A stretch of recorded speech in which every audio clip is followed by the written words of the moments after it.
ito ay may tema or pamagat pwede natin i-note sa ating mga notes. Ito ay may pamagat na pahalagahan na ginawa ng Diyos at ni Kristo para sa iyo. Ulitin ko po, pahalagahan na ginawa ng Diyos at ni Kristo para sa iyo. Para dito, tawagin po natin si Brother T.R. Tindera.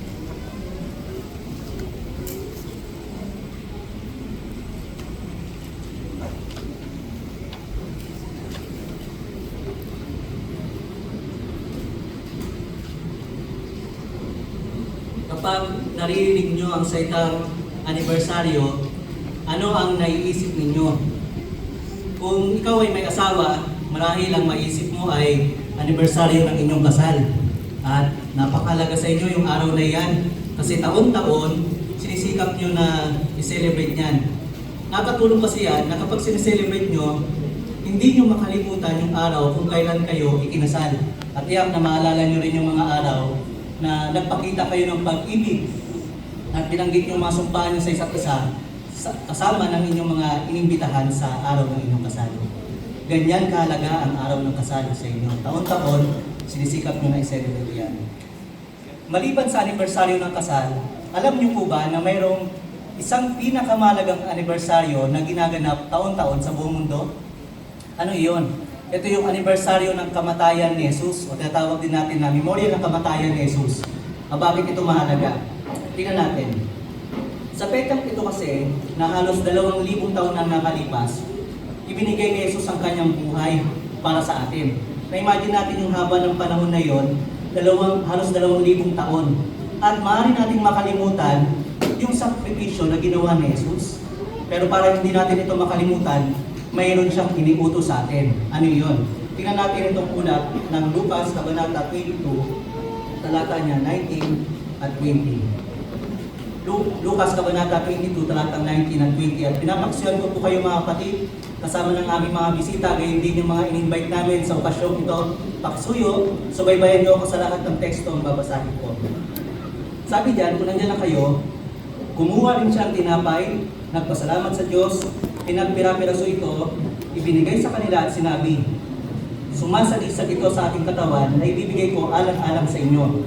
Patuloy ninyong gawin ito bilang pag-alala sa akin. Gayun din ang ginawa niya sa kopa pagkatapos silang maghapunan. Sinabi niya, ang kopang ito ay sumasagisag sa bagong tipan na magkapag-isa sa pamagitan ng aking dugo na ibubuhos alang-alang sa inyo. Kaya napansin natin yung binanggit ng teksto, ano yung utos ni Jesus diyan sa bandang dulo ng 19? Sabi diyan, patuloy ninyong gawin ito bilang pag-alala sa akin. Kaya bilang pagsunod sa utos ni Jesus, ang mga lingkod ng Diyos na Yehova, taon-taon nagdaraos ng simpleng seremonya o isang beses sa isang taon, nagdaraos ng simpleng seremonya ang mga lingkod ng Diyos na Yehova para patuloy na maalala yung pag-ibig na ipinakita nila sa atin. At napakalagay nito kasi in-invite ni Jehovah at ni Jesus lahat ng tao sa buong mundo. At lahat ng tumanggap ng imbitasyon, nagpahalaga dito.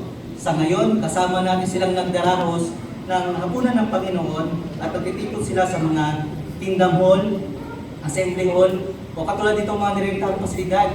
Yung ilan, dahil sa pagkakasakit, hindi natin sila makasama ngayon dahil hindi nila kaya pumunta dito.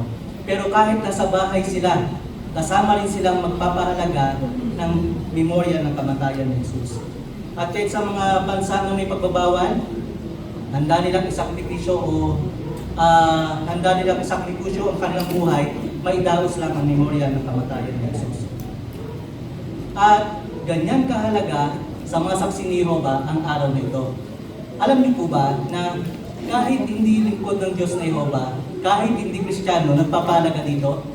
At tingnan natin itong isang karanasan. Karanasan ito sa India.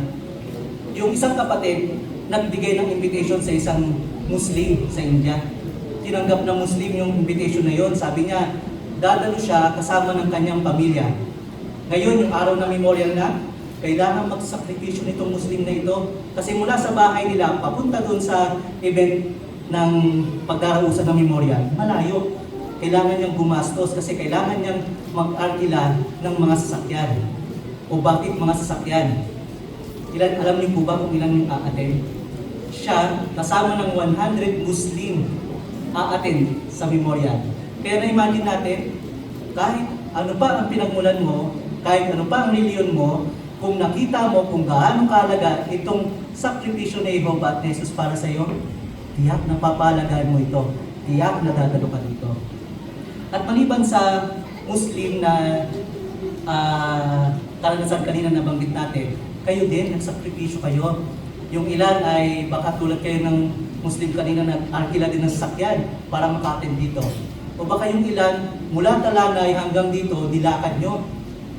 O yung ilan naman dito ay may gagawin sana sa araw na ito, pero isinakripisyo nyo yun kasi alam nyo na pupunta kayo sa event na ito dahil pinakamalagang araw ito para sa ating lahat.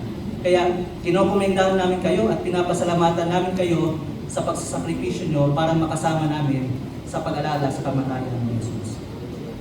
Ngayon, ilan ba ang dumalo nung nakaraang taon sa buong mundo? Nung nakaraang taon, ang umattend sa memorial ay may bilang na 21,119,442. At tiyak na yung araw din na ito, April 12, 2025, mas marami ang magiging bilang at isa ka sa bilang na nagpaalaga dito. Ngayon, ano kaya yung matutunan natin? Ano yung mapapakinabangan natin sa sakripisyong ibinigay sa atin ni Jesus? Yan ang alamin natin sa gabi ito. Kaya din sa gabi rin ito, sasagutin natin sa maikli ang sumusunod na matanong.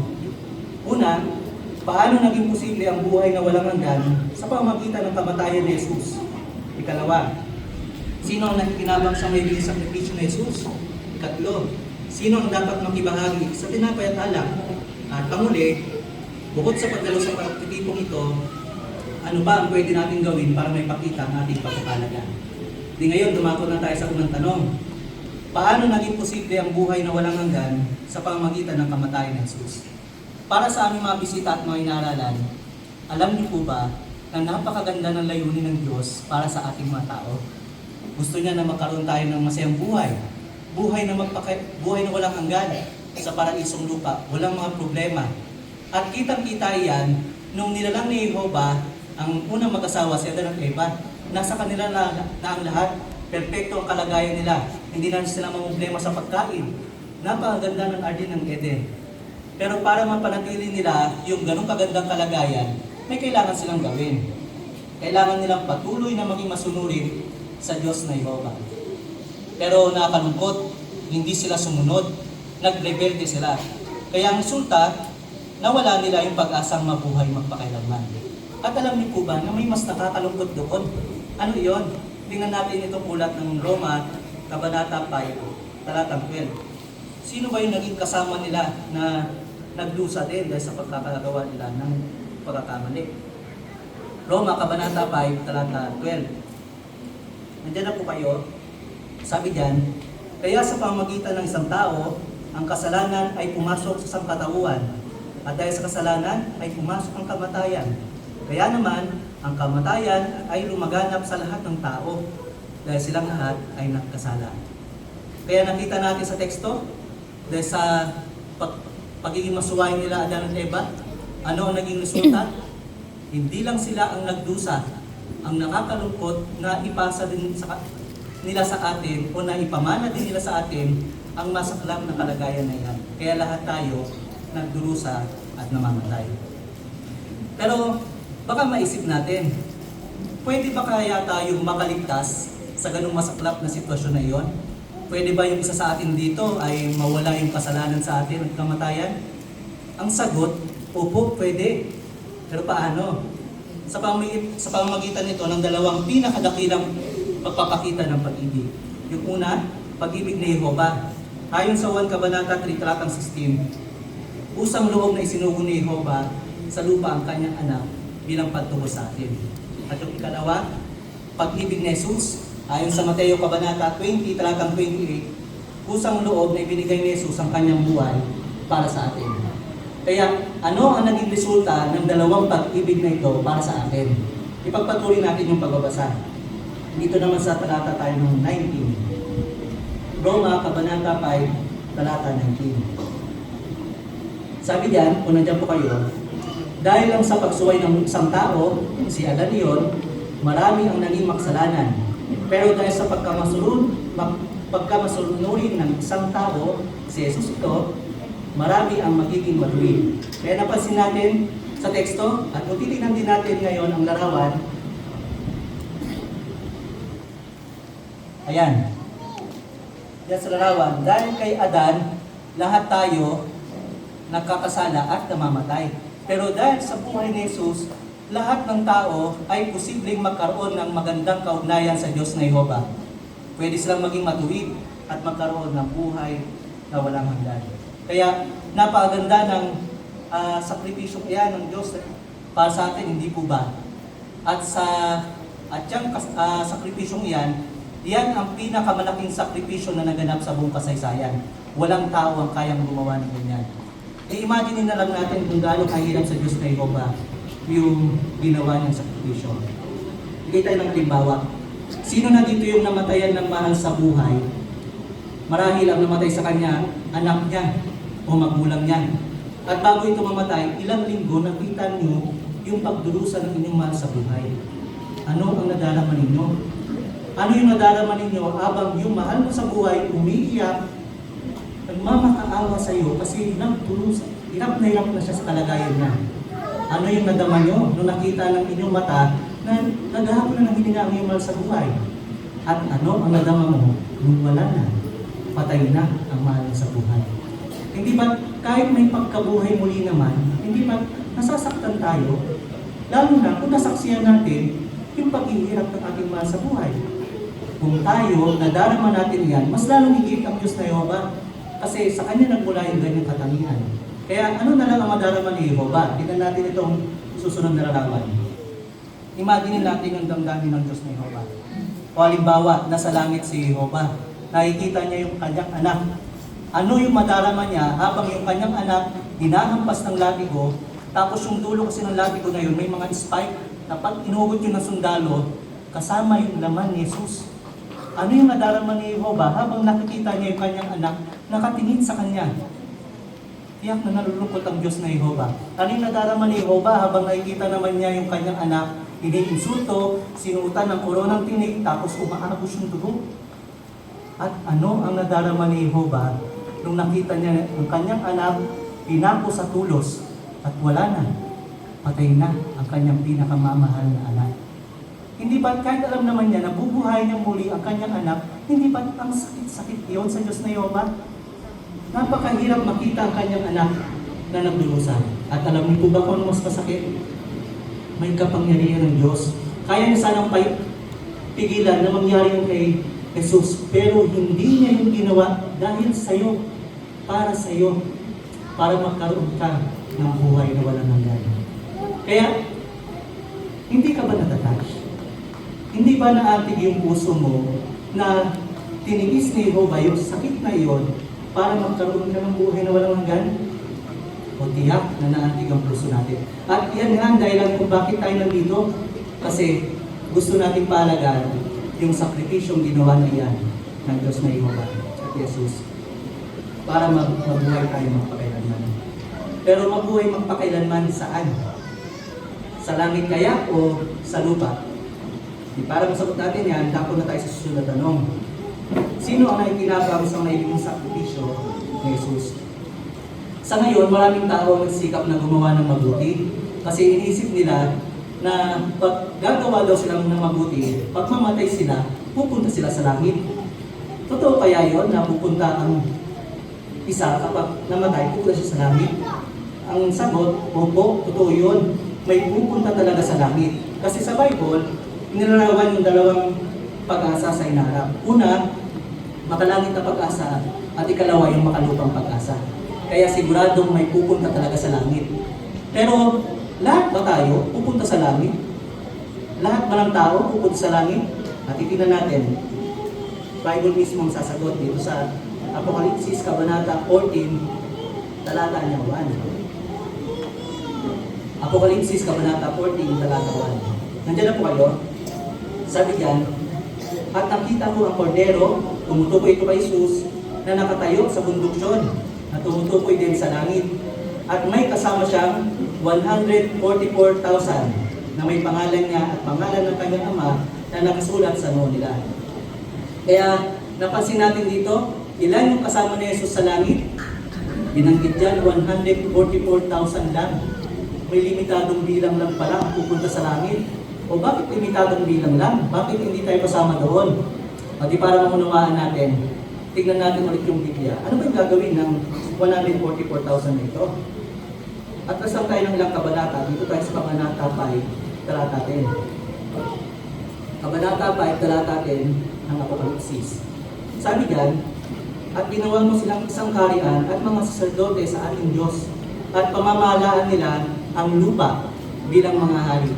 Kaya napansin natin, yung lahat ng pupunta sa langit, magiging hari sila.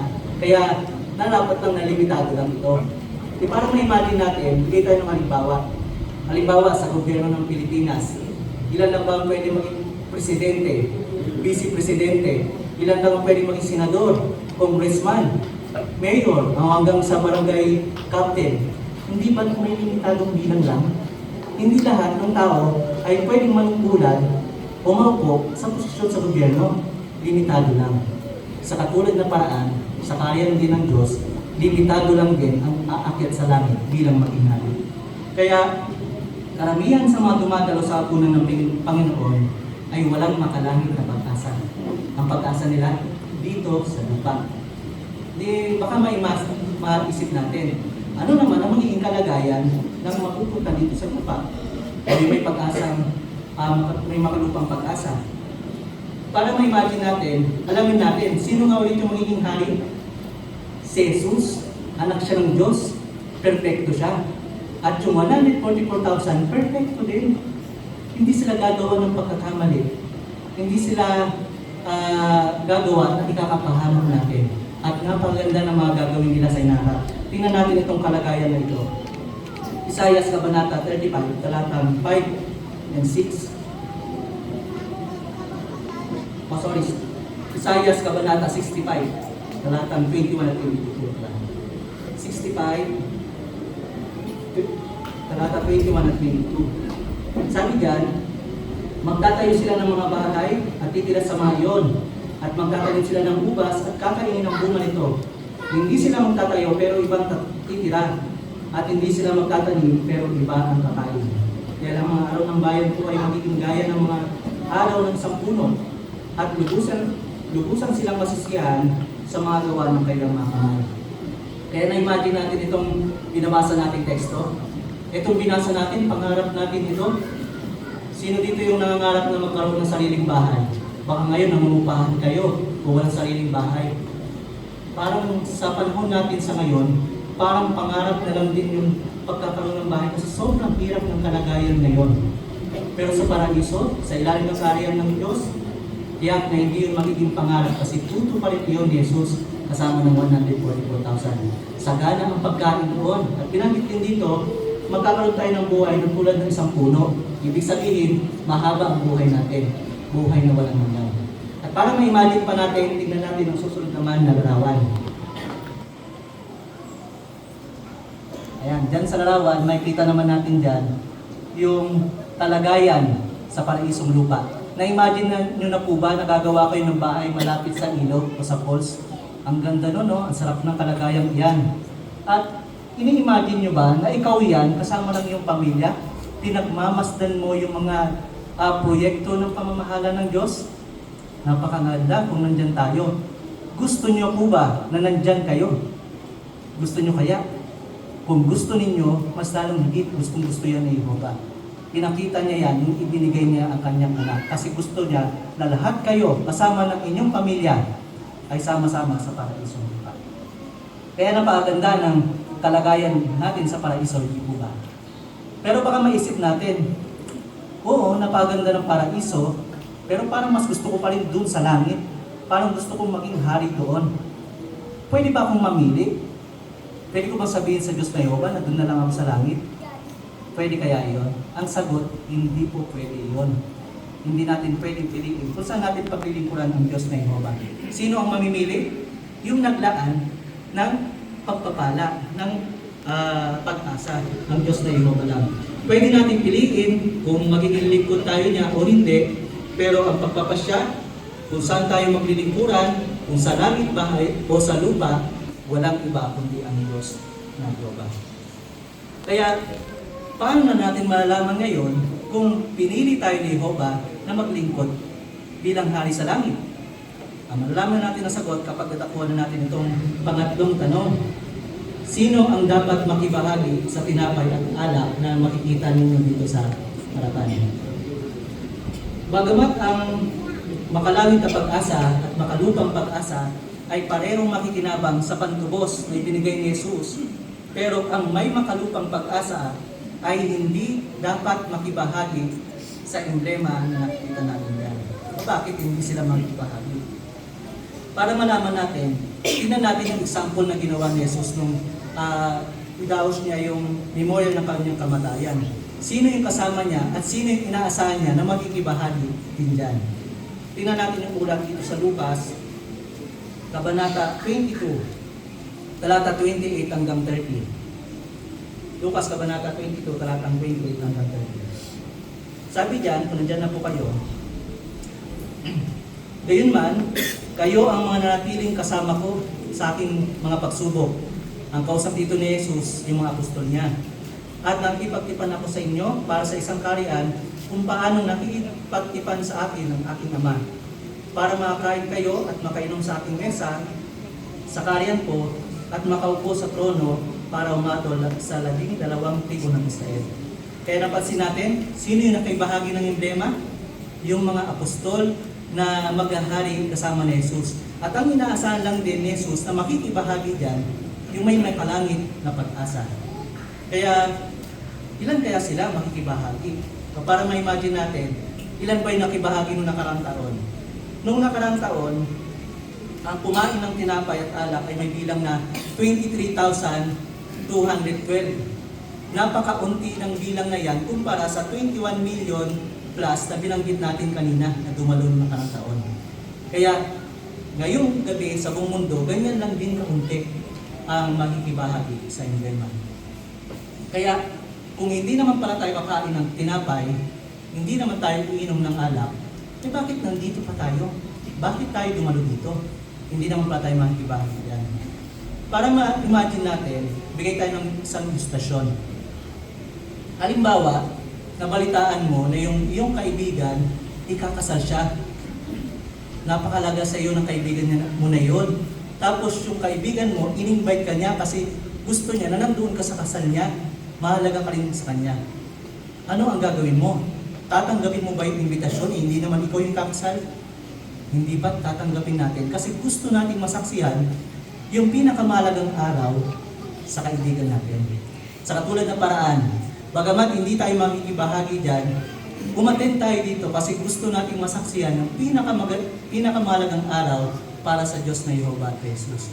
Gusto nating ipakita na may paggalang, magmamasid tayo mamaya ng may paggalang habang iikot yung emblema at yung alam. Kaya, paano natin malaman ngayon kung pinili tayo ng Diyos na mabuhay sa langit o dito tayo sa lupa? Paano natin malaman kung magiging hari tayo sa langit? May gagamitin kaya siya?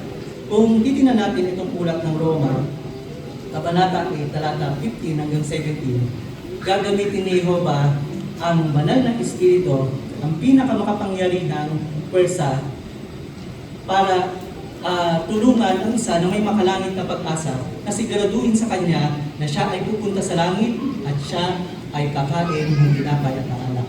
Kaya malinaw, dahil sa tulong ng banal na Espiritu, ang may makalangit na pag-asa ay hindi magdududa. Hindi siya magdududa. Sigurado siya na magiging bahagi siya dyan. Kaya, kung titignan natin itong article ng Bantayan, January 2020, tinan nyo yung binanggit dito. Ang totoo, kung nag-iisip ka na pinahiran ka ng banal na Espiritu o hindi, ibig sabihin ay hindi ka talaga pinahiran.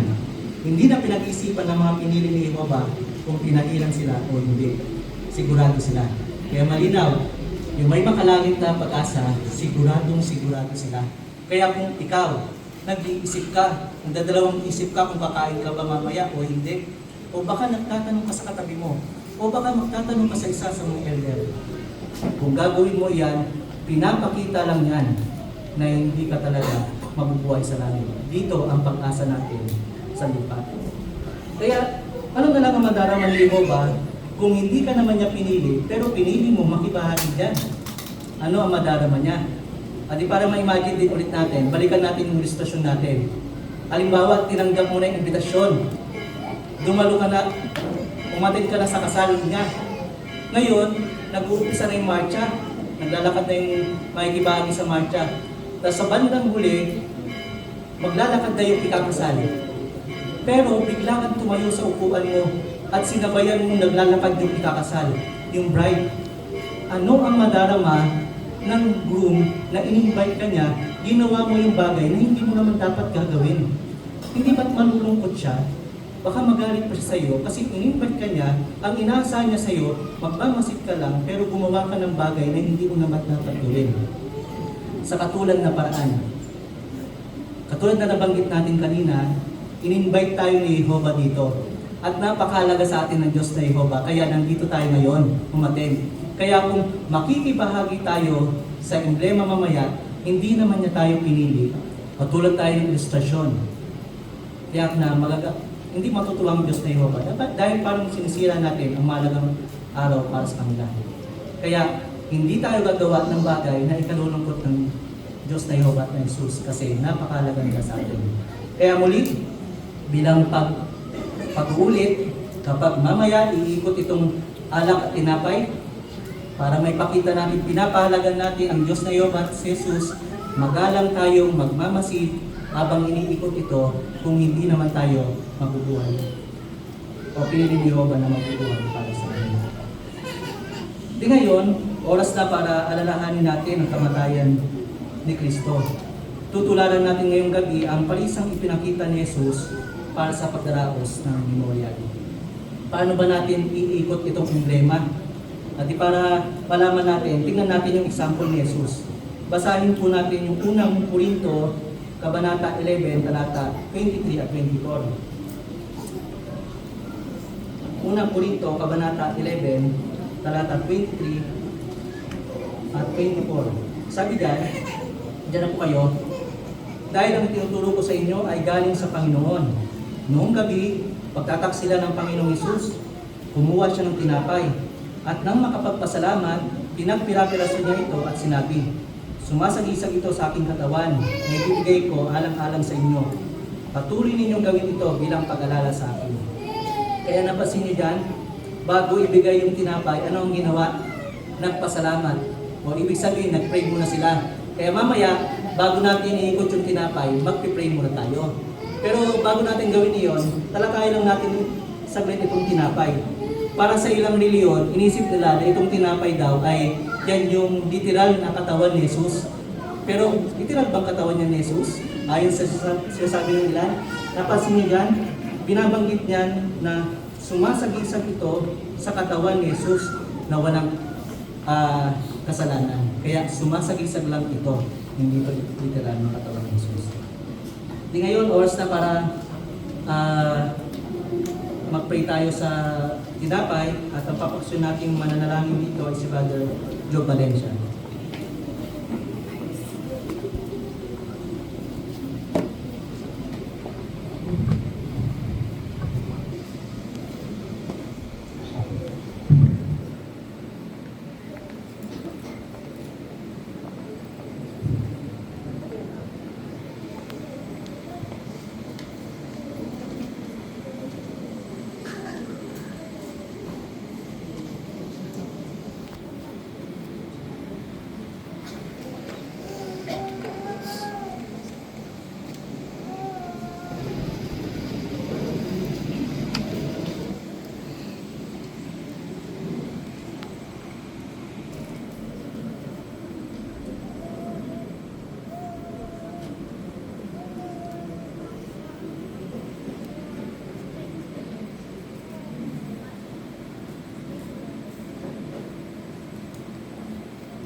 Okay,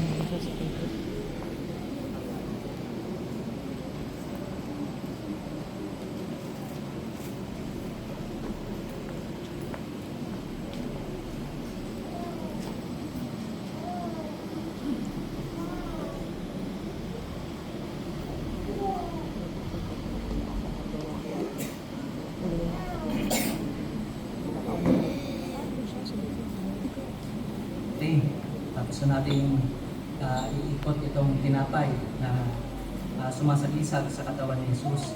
Ngayon naman may isa pa dito, yung alak. Paano naman natin ito iikot mamaya? Tingnan natin din yung Bible.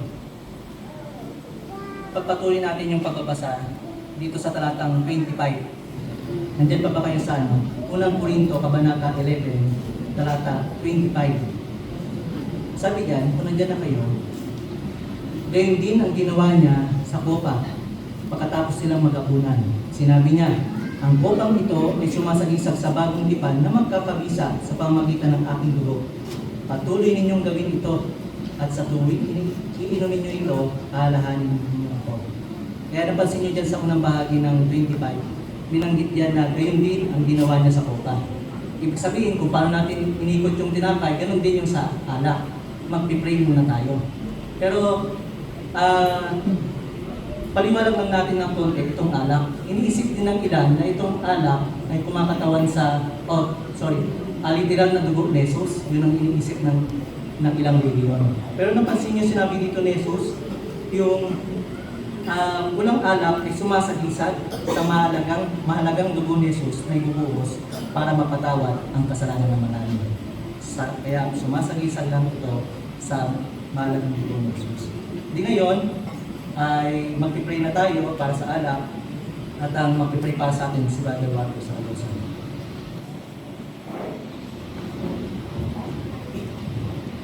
Diyos, sana manapaging pakinggan, ipinapabot po namin sa pangalan po ng aming Panginoon Kristo. Amen.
Nandito na tayo sa huling tanong na sasagutin natin.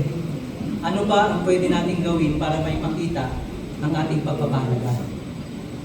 Ipagpalagay na mayroong isang tao, hindi mo siya kilala. Pero kahit hindi mo siya kilala, nagmamalasakit siya sa iyo. Bibigyan ka niya ng pinakamahalagang regalo. At itong regalong ito, napakalaking tulong sa iyo nito. Kaya nitong baguhin ang buhay mo. Ibibigay niya sa iyo ito ng bukal sa puso kasi nagmamalasakit siya sa iyo at gusto ka niyang tulungan. Ano ang gagawin mo? Tatanggapin mo ba yung regalo ngayong alam mo na kayang baguhin nito ang buhay mo kasama ng iyong pamilya? O tiyak na tatanggapin mo ito kasi kailangan mo ito. At para maipakita mo na pinapahalagan mo yung binigay sa iyong regalo, ano ang gagawin mo? Tiyak na magpapasalamat ka, gagamitin mo yung regalong ito, at gayon din, kung hindi mo kilala yung nagbigay sa iyo ng regalo, pagsisikapin mo na kilalanin mo siya. Magkaroon ka ng malapit na kaugnayan sa kanya o maging kaibigan mo siya. Para sa ganon ay makilala mo yung nagbigay sa iyo ng magandang regalo kasi napakabuti niya sa iyo.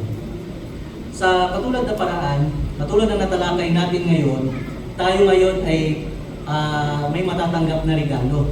At itong regalong ito ay kayang baguhin ang buhay natin. Makakaroon tayo ng buhay na walang hanggan. Kaya, paano natin may papakita na pinapahalagahan din natin itong regalong ito? O tiyak, natatanggapin natin ito, papahalagahan natin ito sa pamamagitan ng lagi natin itong igagamit sa ating buhay, pang-araw-araw na pumuhay. At halimbawa, may makasama tayo dito na Bible study, mga interesado na ngayon lang naka-attend, baka hindi nyo pakilala yung isa na nagbigay sa iyo ng regalo. Ano ang pwede po ninyong gawin? At tingnan natin itong ulat ng 1 Kabanata 17, talata 3. 1 Kabanata 17, talata 3. Sabi diyan, para magkaroon sila ng buhay na walang hanggan, kailangan nilang makilala ka, ang tanging tunay na Diyos, at ang isinugo mo sa Jesucristo. Kaya para mapakita ninyo na pinapahalagahan nyo yung regalong pantubos, ano ang gagawin dyan? Dapat makilala nyo yung nagbigay sa inyo nito ng regalo. Kung titignan nyo rin yung salitang makilala ka, may nakalagay dyan na asterisk na maliit. At kung titignan natin dyan sa talaba, nangangahulugan din niya na kumuha ng kaalaman tungkol sa iyo. Kaya ibig sabihin, para makilala natin lubos si Jehovah at si Jesus, para sa aming mga bisita, mga interesado na umattend dito, kailangan ninyong kumuha ng kaalaman at handa kayong tulungan ng mga saksi ni Jehovah para magdaos ng pag-aaral ng Biblia o pag-Bible study sa kanila. Kaya maaari kayong lumapit sa kanila. Tutulungan nila kayo na magkaroon ng malapit na kaugnayan sa Diyos para patuloy ninyong makilala ang nagbigay sa inyo ng napakalagang regalo nito. Ngayon naman, meron din tayong kasama dito na mga dati ng saksi ni Jehovah. Matagal na kayo naglingkod kay Jehovah, pero sa paano man napahinto kayo ngayon dahil sa iba't ibang kadahilanan. Ano man ang dahilan kung bakit kayo napahinto, naway hindi yun makaadlang para patuloy na lumapit muli sa Diyos na Jehovah. Ini-invite niya kayo. Gusto niyang manumbalik kayo sa Kanya. Namimiss na ni Jehovah yung panahon na dumadalo kayo sa pulong. Namimiss na ni Jehovah nung nakikita niya kayong lumalabas sa larangan. Kaya manumbalik sa Diyos at handa kayong tulungan muli ng mga saksi ni Jehovah at pwede kayong lumapit sa mga elder para magkaroon ulit, umaayos niyo yung paglilingkod na sa Diyos na Jehovah. Kaya ano ba yung mga dapat nating gawin? Ano yung mga dapat nating gawin para may pakita ang pinapalagan natin ang pag-ibig ni Jehovah at Jesus? Naway patuloy tayong regular na dumalo sa mga pagpupulong. Hindi lang sa okasyong ito. At mamaya, babanggitin ng chairman yung kaayusan para makasama namin kayo sa pagdaraos ng pagpupulong. Lahat tayo may kailangan gawin. Maging saksi ni Jehovah o bautisado, mga interesado at mga dating naglilingkod sa Diyos na Jehovah.